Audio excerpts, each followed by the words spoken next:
एक छोट सा भी रहा हमारी तरफ से थोड़ा विश्वास भाई कहानी कुछ सीख जरूर दी।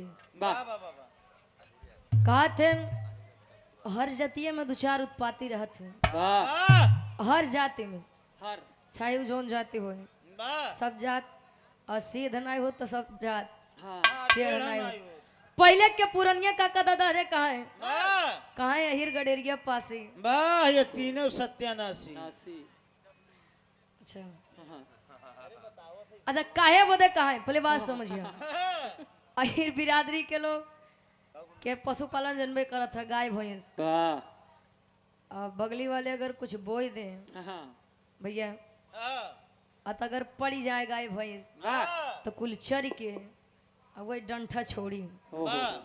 अहिर बिरादरी वाले अमाल गडेरिया मतलब पाल समाज आए ऑनलाइन के जब अपन सेना चली है तो पहुंची गए तो जितना बचा रहे वो खाई के एकदम जड़ छोड़ी है वही तनिका से। आज जब ये सब चल जाएंगे मतलब पासी समाज जब चली जेसीबी लेके हाँ तो वो लोग तो सीधे से खोद के धई देते हैं।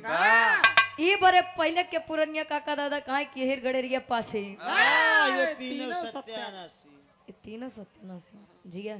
ए भैया कहानी समझ में भी आई, एक हास रस भी हो जाए, उसके बाद एक अलग भाव भी झलके।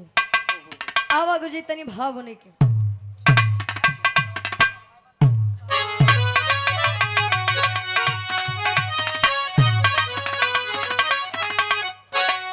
कहे मूर्खता की भी हद होती है दोस्तों, दोस्त थे चार उनकी कहानी सुनो। अरे पंडित जी कहते कथा ताव से और यादों मिला मैं दूधवा में पानी। पाल मौलवी पंडित यादव के संग कहे आवा चली मेला लागल बाबा।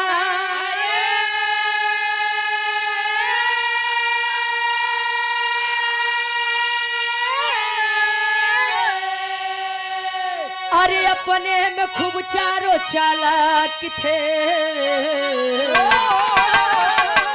चलते राह में करते लबारी लबारी।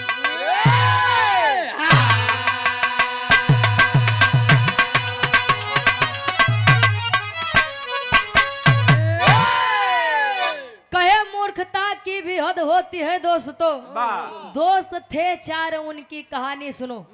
चार दोस्त पंडित जी, यादव जी, पाल जी और मौलवी जी। पंडित जी कथा कहानी करे, यादव भाई जन भाई करत है, इनकर लोग के व्यापार ही अलग बा। काका जब से डेयरी खुली गई, पराग डेयरी, चिराग डेयरी, श्रद्धा डेयरी, सुमन डेयरी, लंदन डेयरी, कुल दूध तो विदेश चला जात बा। यहाँ वाले अमूल दूध पीता है इंडिया, वो भी डब्बा वाला। जवन शुद्ध बा ओका क्यों नहीं पियत है? अजाई के दुकान से डब्बा वाला खरीद के लावत है। अच्छा पहले बतावे काका दादा हरे कि आधा लीटर दूध है में 1 लीटर पानी मिलाए तो बेच द काम हो जाए। लेकिन जब से डेयरी आई गया एमा 50 ग्राम अगर तनिको पानी डाल देबा तो फैट तुरंते बताए। यादव जी आपका काम सही हो गया है, गड़बड़ी करके आए हैं आज। ए भैया चारों दोस्त में पंडित जी कहने यादव जी है, ए यादव जी अब भाई पंडित जी आवे बहन चलाक बुद्धि लगाते रहन कहन गांव के बहरवा एक मेला लगा हुआ है, आवा चली तनी घूम के आई, कुछ इंटरटेनमेंट हो जाए और साथे चारों जने थोड़ा समय भी बिताई ले। शाम का समय था, चारों दोस्त चले गए, जंगल पड़ा, चारों जने के भूख लग, तबले पंडित जी कहने यादव जी अब ऐसी ज्यादा हम न जा पाऊ। कहीं क्यों? कहन बहुत तेज भूख लग गए। एक लाइन कवि जी गजल के भाव में बताओ तो कैसे?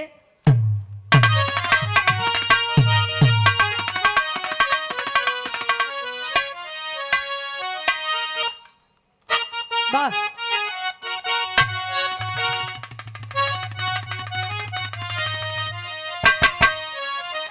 हमरा ही कहे मेरे जिंदगी के मालिक मेरे दिल पे हाथ रख दे, मेरे जिंदगी के मालिक मेरे दिल पे हाथ रख दे,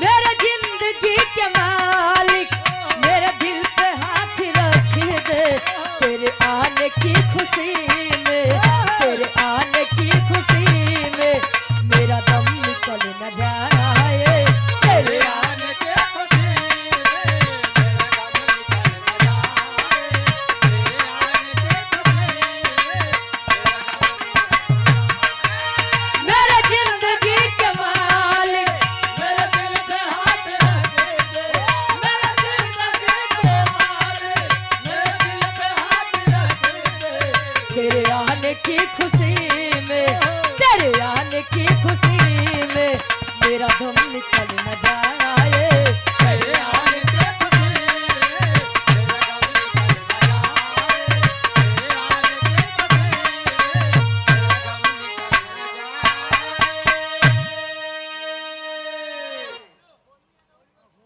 जाए। होरी यादव भैया जी और गोलू यादव भैया जी ये 100 रुपए आशीर्वाद के 40 भाव का सम्मान करते हुए सखौरा से। ए भैया लेकिन खाली एक लाइन माई और बाबू के ऊपर कहे माता पिता न होते, हम न होते, आप न होते, ये पूरा संसार न होता। एक लाइन खाई माई और बाबू खाते कैसे? अरे माता पिता न होते घर, अरे हम भी जन्म न पाते, माता पिता न होते घर हम भी जन्म न पाते, माता पिता न होते घर हम भी जन्म न पाते, माता पिता न होते घर हम भी जन्म न पाते, संसार में उजाला, संसार में उजाला अरे होता नहीं कहीं पर, संसार में उजाला होता नहीं कहीं पर,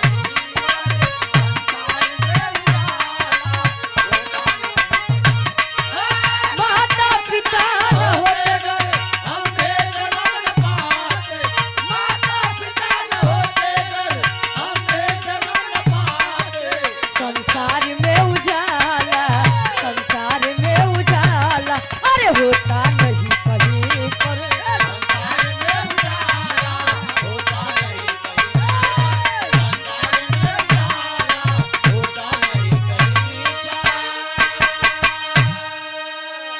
माता पिता न होते अगर हम भी जन्म न पाते, संसार में उजाला होता नहीं कहीं पर।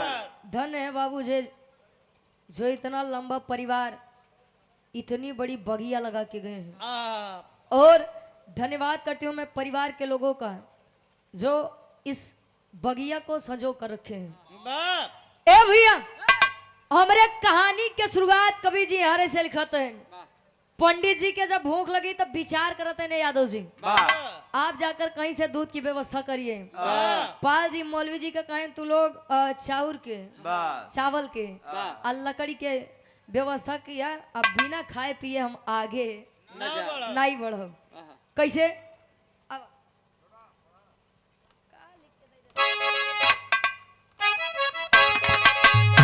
वाह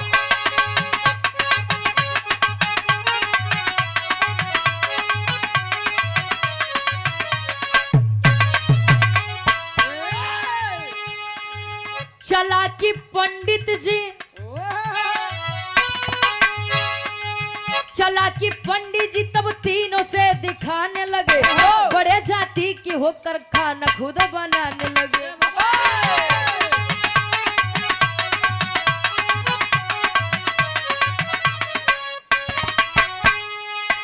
फालतू कामों से कुछ समय बचाओ जी, फालतू कामों से समय को बचाओ जी, भोजन ये कर रहे मेल ना मिलावो जी,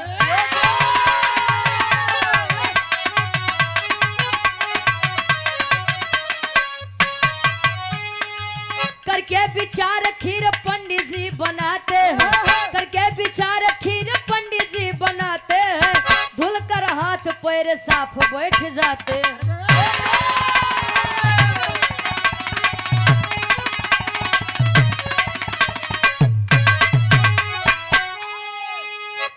ए भैया कहानी के समझा, पंडित जी मंगाए सब सामान। अच्छा सोचते हैं कि हम बड़ जात के आदमी, वाह ये तीनों बने तो इधर उधर गड़बड़ी कर दी है, ऐसी बढ़िया हम खुदे बैठ के बनावे लगे, हाथ पैर धुल के भोजन बना रहे हैं। कहें अब का देश भरे के टिटिम्मा फानब, और खीर बना के रखे, और खीर की खुशबू इतनी ज्यादा आई, खुशबू जब नाक में गई, वाह खुशबू हो। अरे पागल इंसान, सुगंध महक, ये तो लड़की खुशबू सोचते हैं। ए भैया जब सुगंध नाक में गई तो पंडित जी के मन में लालच जग गया, देखा बाती के बुरा न माना जाए।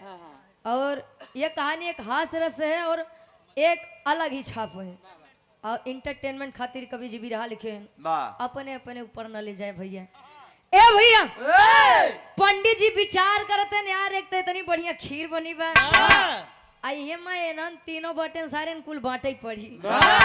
पंडित जी दिमाग लगन दें, कहने तीनों लोग यार आओ, तीनों जने का बुलाए, कहीं बैठिए, कहीं का कहीं देखा, अब वही एक एक कलछुल हम दे देते खाई ले जाए, बाकी का करबल के चलवैया है का नहीं, राती में आराम कर जा, और रात में जिसका सपना सबसे सुंदर होगा, सबसे बड़ा होगा, सुबेरे वह अकेला बीर खीर खाई। अब पंडित जी भाई दिमाग लगाते हैं, हमसे के आगे जाई पाई, कुल खीर तो हम ही खावे एक बात जान ली है। अच्छा तनी तनी खाई के पाल जी मौलवी जी पंडित जी तो सोई गए, अब भाई अहिरे के लइका खाए पिए में शौकीन तो रहबे बा, अब ओका तनी से देहन ओकर पेटे नहीं भरा तो करे नींद कैसे आवे, कतो यार करवट लेत बा, कतो वहार करवट लेत बा, उठ के बैठ जात बा, वही खीरे देखे, जाई खाई ली का, जाई खाई ली का, लेकिन फिर लेट जा कहें अगर तीनों मिला जा नहीं जाए, बड़ी मार मरी है। लेकिन अंत में यादव जी कहें पहले पेट पूजा बाद में काम दूजा, पेट भरा रही तो निधियो आई, नहीं तो पूरी रात नरक हो जाई। यादव जी करत हैं का एक लाइन गीत लगत बा, और यार गार्जियन जी आप प्रदुम यादव जी समाज सेवी प्रत्याशी जिला पंचायत सदस्य पद हेतु सिटी नंबर 1 से, भतीजा आप स्वर्गीय प्रधान जी मुन्नी लाल यादव जी जीवती मिर्जापुर से 100 रुपया आशीर्वाद के चाह रही। हिंदी दुनिया वालों ने गाया लड़की कहे का,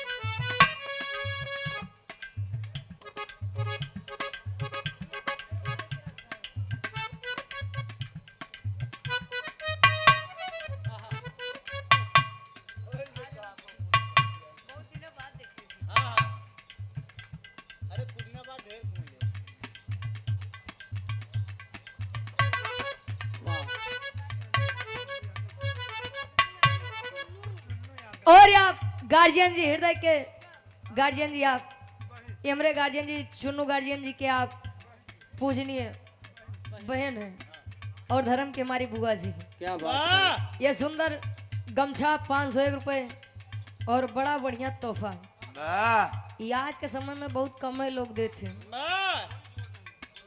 या सम्मान खातिर तहे दिल से धन्यवाद बा, स्वागत बा। लड़की कहे क्या बात है,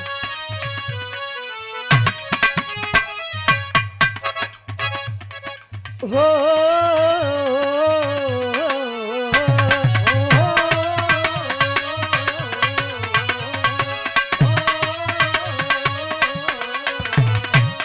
लड़की कहे गोरी है कलैया, गोरी है कलाइया तुला दे मुझे हरी हरी चूड़िया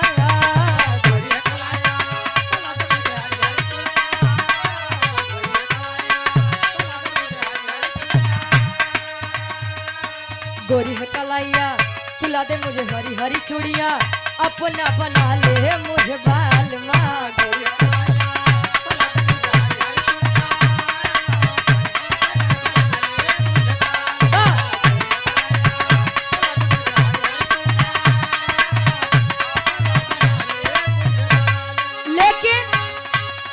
जंगल में यादव जी करत है नींद यादव को न आए बाकी तीनों सोई जाए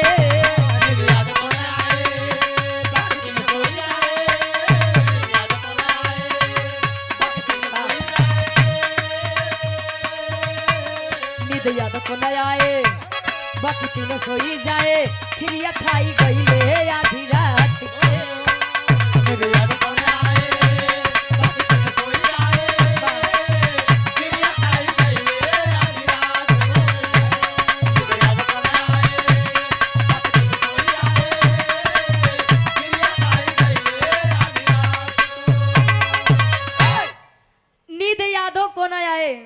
बाकी तीनों सोई जाए खिरिया खाई गई ले आधी रात के यादव जी उठन कहे तू तीनों जने जा अपन अपन बुद्धि ज्ञान सवेरे लगाया यादव तो चले खाए बरे लिए जितना खीर रहन बेचारे कुल खाए लेन जब पेट भरा है बस बस बस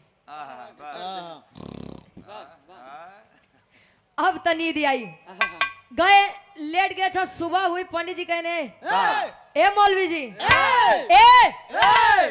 आए राजू उठबक सोते ही रहा मौलवी जी के उठाएन पाल जी के उठाएन कहें सर याद बने राती में कवन सपना देखे आज एकर सपना सबसे बढ़िया रही भाई खीर तो वही खाई अब यादव जी कुल खीर आधी रातिन में खाई डाए यहाँ तो खीर कहाँ से खाई है अच्छा पाल जी कहने यार सपना तो ना देखे लेकिन दिमाग लगाओ पाल जी दिमाग लगाए कहे पंडित जी जानते हैं क्या कहे जब मैं सो रहा था मैंने सपना देखा कि मैं 5वें आसमान पे गया था कैसे रे 5वें समझे 5वें आसमान पे मैं गया था वहां पे धरती का नजारा इतना बढ़िया लग रहा था विश्वास माना हमारा तो वहां से वहीं के मन नहीं करता है मौलवी जी कहना रे साला तो दिमाग लगा गया मुझे दिमाग लगाना पड़ेगा कहें बस 5वें आसमान पे रहे मैं तो 7वें आसमान पे गया था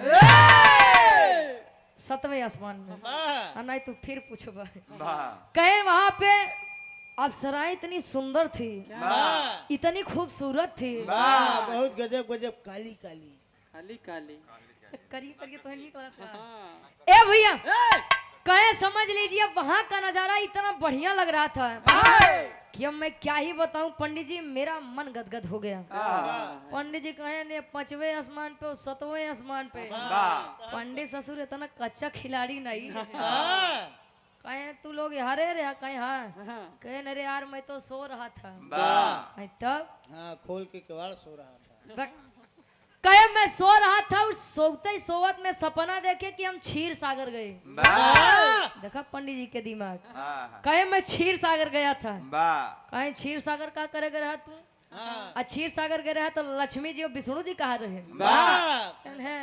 हल्के में लेते काहे कहे लक्ष्मी जी हमारे गोड़ दबावत रहे कहे विष्णु जी कहे पिछवा बैठ के हवा करत रहे पछवा से हवा करत रहे यार मतलब मुड़वा लगा बैठ के कहे मैं तो सेवा ले रहा था भाई विष्णु जी और लक्ष्मी जी हमारे सेवा में रहे अभी यादव जी बढ़िया सोवत के नाटक करत हैं कहाँ लगावा सरव दिमाग लगाई ले जो दिमाग लगा ले मखिए भर मुंह दे ऐसा जब खीर रही तभी तो खावा ए भैया अब पंडित जी एकदम सीना फुलाए जान गए ना हमसे ज्यादा क्यों हिम्मत बीरे नहीं बा बुद्धिमाने नहीं बा खीर तराजा हम ही खा तब ले यादव जी कहने यादव जी आए राजू उठवा तू बतावा तू का करे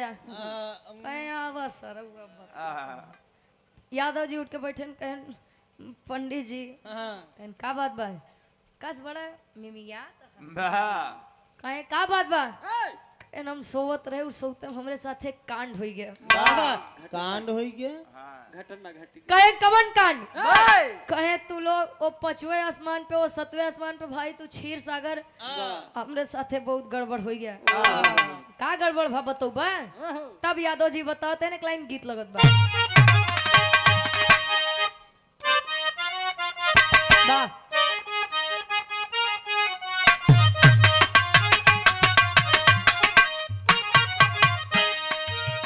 एक शादी विवाह में ये हमारे काकी दाई लोग बड़े प्रेम से गावत थे।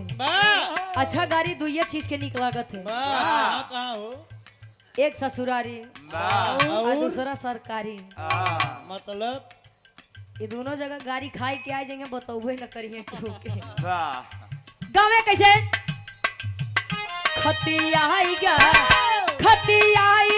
शहर बनारस से खत आएगा।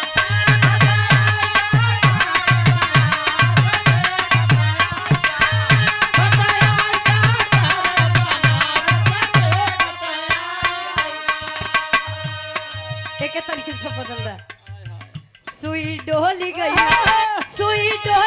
कलाई पीछे भैया मेरे सुई डोली गई।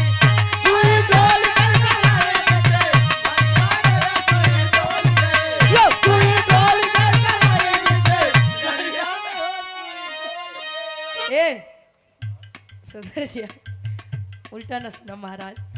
लेकिन ध्यान देंगे ये तो मान लो एंटरटेनमेंट खातिर। यादव जी का है भेटाईगा मछंदर लइके मोटकी लाठी हो भेटाईगा।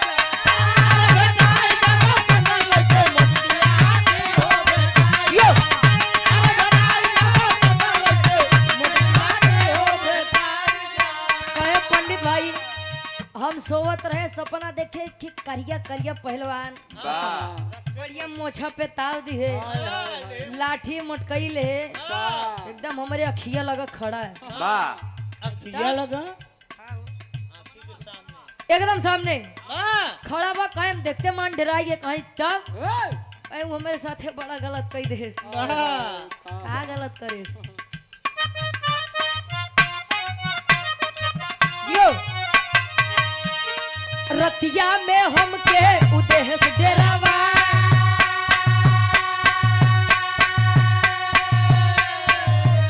अरे काहे की खिरिया न लेत्या हो खा।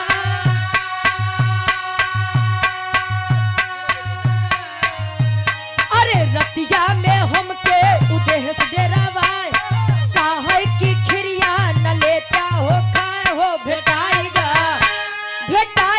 मथन लइके मोटकी लाठी हो।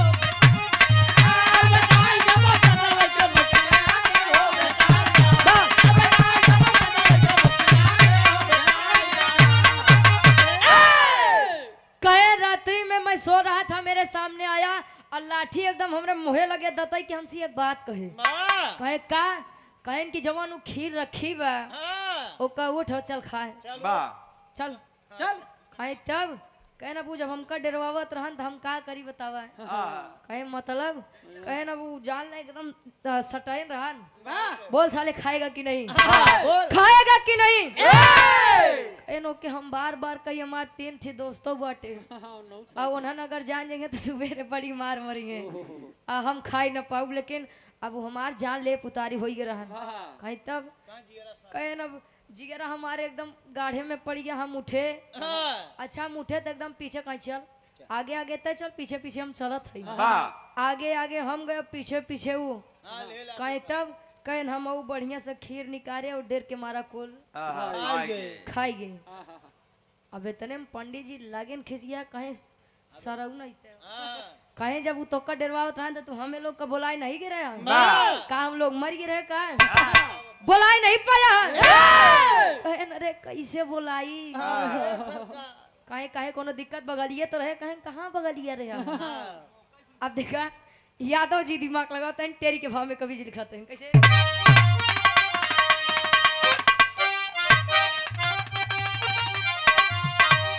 अरे चतुराई चारों कैले जम के। अरे चतुराई चारों कैले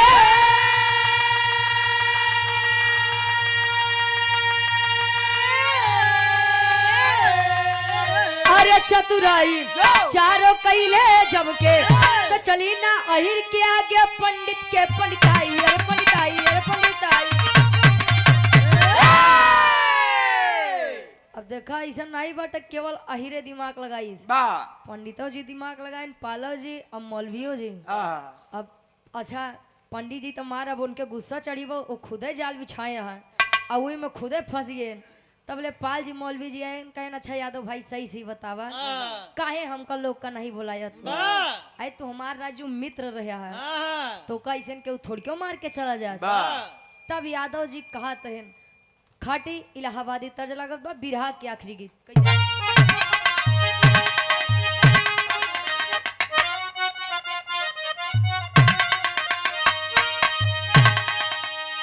आए हाय अरे राम झकोरा मार झुलनी अरे झकोरा मार झुलनी कहे साड़ी लहराए हो झकोरा मार झुलनी।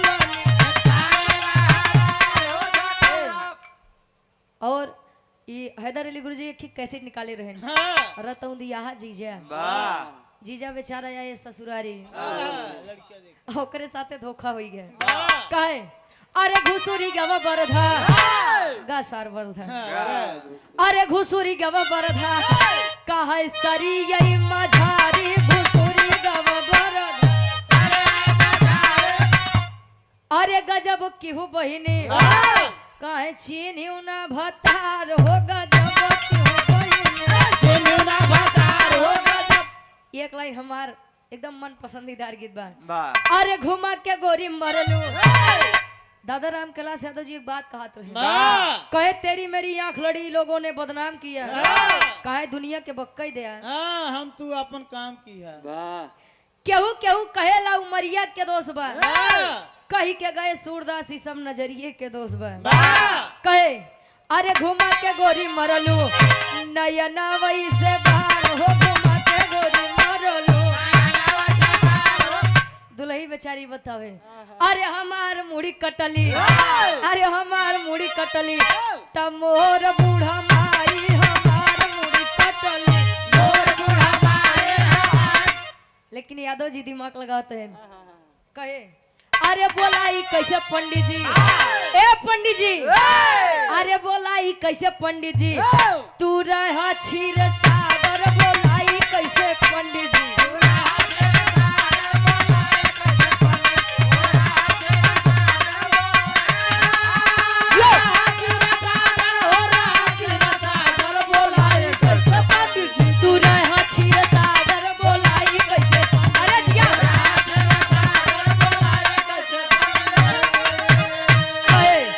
मौलवी भाई गवा रहे सतवे आसमान पे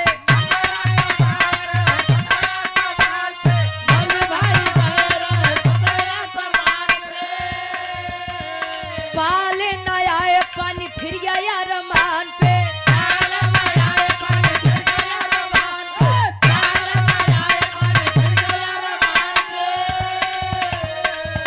अरे तोहारी सेवा करत रहली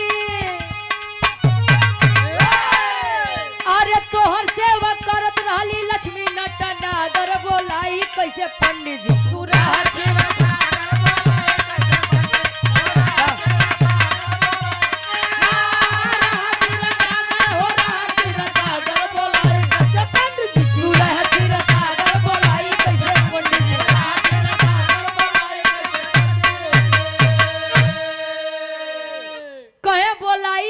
पंडित जी तू रहा क्षीर सागर कैसे तू कहा था कि तू तीनों जने हरे रहा कहे कहे ना बे तोरे मुहनत बतावत रान कि तू ग रहा है क्षीर सागर आई लक्ष्मी जी तहार गोड़ दबावत रहे अब विष्णु जी तोरे हवा करत रहे कहने बे साले मैं नहीं था ये दोनों तो थे कहने ना दूजे ने कहा रहे ने मौलवी जी 7वें आसमान पे, पाल जी 5वें आसमान पे। वाह बतावा तोहार मित्र हम रहे अकेले, तू हम कहीं जंगल में छोड़ के तीनों जने घूमते है।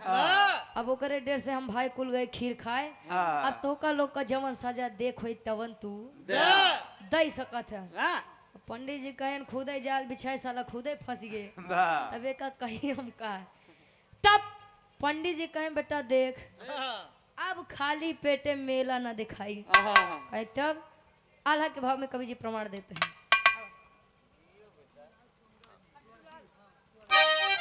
स्वर्गीय बाबू आप खट्टूलाल सोनकर जी। अच्छा ये हमरे हैदर अली गुरु जी के गाने पर प्रसन्न होके। अच्छा उन्हीं के लड़का है ना आप? तरकापुर से जिया से। ये 100 रुपया आशीर्वाद के चारी के हम बच्चे अपनी कला में कामयाब रहे। आदरणीय आप परम सम्मानित हृदय के गार्जियन जी आप महेश पहलवान जी जोगियाबाद से, ये 200 रुपया आशीर्वाद के चारे। अच्छा जोगिया बारी से महेश पहलवान जी 201 रुपया आशीर्वाद के चारे हैं। तीनों जने अब यादव जी से कहा तो इनका आल्हा के भाव में कवि जी प्रमाण देते हैं।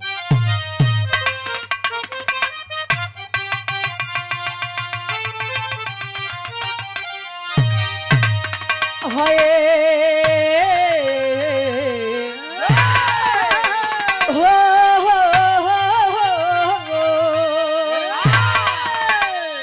सपना सब अधूरा रहेगा, सोचे मानवा में तीनों।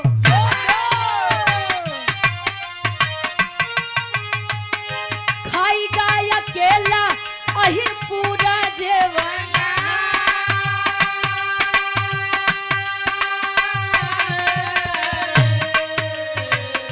रतिया के सपनावा में घूमतया समनवा पंचो।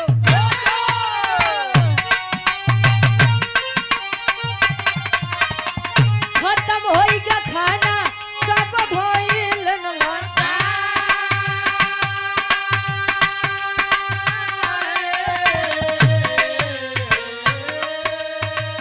पंडित बोले रतिया में कहीं ना भोजनवा बाबू।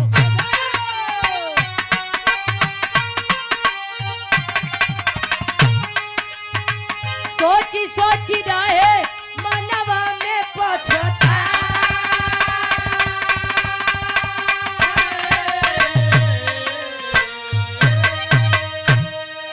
पंडित बोले रतिया में कैली ना भोजनवा पंचो। वाह आ सोची सोची मनवा में रहे पछताए। कहने से बढ़िया खाई लीन होई, न खीर बचते न इगलानी होबई करत। वाह अब खाली पेटे बताओ कहाँ जाई मेला देखे। राती में बढ़िया से ना खाए, सुबेरे नहीं खाए। पंडित जी यादव जी से कहे यादव जी देखा तोहार पेट भरा बा, हम तीनों जने अही भूखा पेट। वाह हमका तीनों जने के अब घर के तरफ लेके चला। यादव जी कहन अच्छा अब हम खाए बटे का करबा, तीनों जने हमरे ऊपर बोझा बनबा। तो का ले तो दू जने घुसिएंगे, उनका ले तो तू दोनों जने घुसियाबा। भाई हमारे बस के बात नहीं बन। का करे सबके स्वर्ग लोग घूमत रहा है। तो का कहत रहे है जाइब दे। अरे मृत्युलोक में घूमे होता, मृत्युलोक में तो का कोनो जगह नहीं मिली। लक्ष्मी जी से सेवा करवावे गए है। ए भैया देखा ये तो मान लो इंटरटेनमेंट खातिर, लेकिन निष्कर्ष कभी जी बड़ा बढ़िया निकालत है। समझने वाले बुद्धिजीवी लोग समझेंगे। अब गुरु जी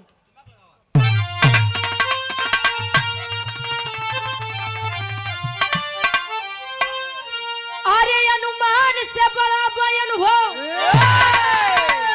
कहे दुनिया सगरी। अरे अनुमान से बड़ा अनुभव कहे दुनिया सगरी। पकड़ पेटवा के तीनों धैले घर के डगरी।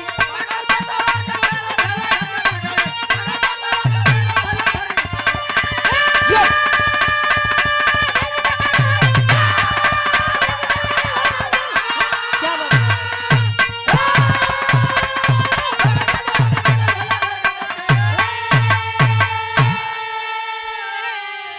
अनुमान से बड़ा अनुभव होता है। एक बात जान लीजिए, अब वही केहू के देख के ये अनुमान लगावा का ये है ने, वाह लेकिन शायद उसके अंदर इतना ही अनुभव हो कि जो आप 70 साल 80 साल में नहीं कर पाए हो, वो बच्चा 20 साल 35 साल की उम्र में कर दिखाए। इसीलिए अनुमान से बड़ा अनुभव होता है। दिमाग तो पंडितों जी बड़ा लगाए, पालो जी लगाए, मौलवियों जी लगाए। अच्छा सब एक बात कहते ना, हीरे बुद्धि 12 बजे खुलत है, लेकिन खुलत है तो जान ले बंद नहीं होते। ए भैया कहे अब अरे केहू से ज्यादा जिन लगावा ना दिमाग हो, त नाही सोचल सपना पे लगी जाइया गो।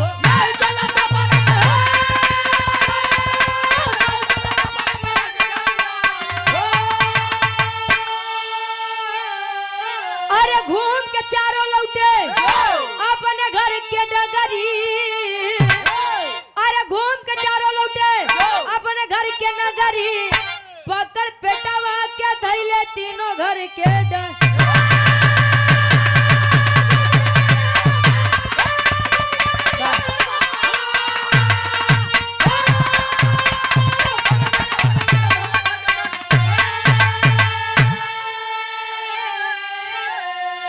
कहने का संदेश यह है कि कभी भी किसी को अपने से कम नहीं समझना चाहिए, क्योंकि कोई कितना भी अपने आप को बन ले, लेकिन क्या पता है आप बाप बन रहे हैं, आपका बाप भी कोई और बन के बैठा हो। ये धरती वीरों से खाली है। कभी भी अपने ऊपर घमंड नहीं करना चाहिए। आखिरी में खानदान के परिचय बा। गुरु बिहारी, गुरु गणेश, गुरु रामलाल मुर्बा का।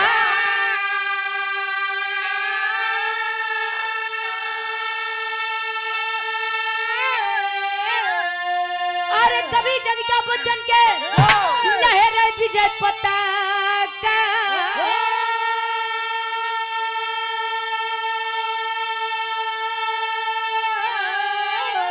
अरे चतुराई चारों कैले चमके, ग्वाले वंशी रुचि ज्ञान की दोप जलाई, चतुराई चारों कैले चमके।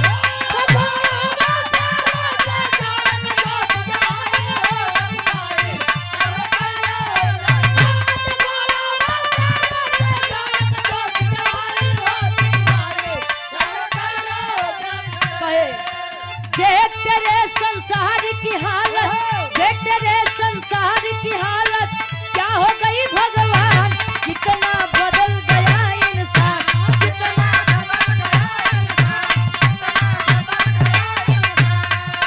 सूरज न बदला, चांद न बदला, सूरज न बदला, चांद न बदला, ना बदला आसमान, कितना बदल गया इंसान, कितना बदल गया इंसान, वो कितना बदल गया इंसान।